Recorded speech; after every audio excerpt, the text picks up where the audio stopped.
ఈనాడు అందుకే మీకు మాట ఇస్తున్నా, మా మిత్రులు వరంగల్ జిల్లా గురించి, వరంగల్ ప్రాంతం గురించి ఎస్ఆర్ఎస్పీ స్టేజ్ 2 తో పాటు స్టేజ్ 3 దేవాదుల ఈ ప్రాంతంలో పెద్దలు కడియం శ్రీహరి గారి అనుభవాన్ని ఉపయోగించుకొని ప్రతి నియోజకవర్గంలో ప్రతి ఎకరాకు సాగునీటి నీళ్లను అందించే బాధ్యత తప్పకుండా ఈ వరంగల్ ఉమ్మడి జిల్లాకు ఇచ్చే బాధ్యత కడియం శ్రీహరి గారికి ఉన్న నీతి నిజాయితీతో పాటు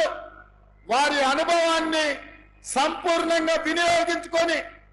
మీ ఆగిపోయిన ప్రాజెక్టులను పూర్తి చేయడమే కాదు, ప్రతి ఎకరాకు నీళ్లు ఇచ్చే బాధ్యత ఈ ప్రభుత్వం తీసుకుంటుందని వేదిక మీద నుంచి తెలియజేస్తున్నా. ఇదే కాదు, ఎర్రబల్లి లాంటి చీడ పురుగులను ఓడించి ఐటీలో రాణించిన యశస్విని, అదే విధంగా ఝాన్సీ గారు, వీళ్ళందరూ అమెరికాలో ఐటీ రంగంలో రాణించి ఈ ప్రాంత ప్రజలకు అండగా నిలబడాలని ఈ రోజు మీ ప్రాంతంలో ప్రజల మధ్యలో వాళ్ళు ఉన్నారు. అందుకే మిత్రులారా, సాగునీటి ప్రాజెక్టులే కాదు, ఐటీ ప్రాజెక్టులు, అదే విధంగా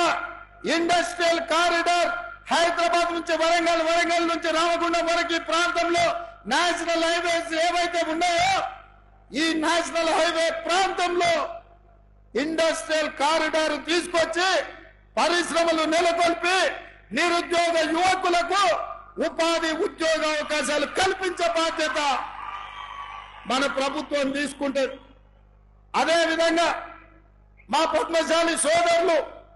ఆనాడు ఆజంజాయి మిల్లులలో పరిశ్రమలు రాణిస్తే అవి కాలగర్భంలో కలిసిపోయి, అందుకే ఈరోజు ఈ వరంగల్ ప్రాంతంలో టెక్స్టైల్ పార్కును అభివృద్ధి చేసి ఆ పరిశ్రమను ముందుకు తీసుకెళ్లి మా పద్మశాలి సోదరులకు అండగా నిలబడి టెక్స్టైల్ పార్కును అంతర్జాతీయ స్థాయిలో అభివృద్ధి చేసే బాధ్యత కాంగ్రెస్ పార్టీ తీసుకుంటుంది.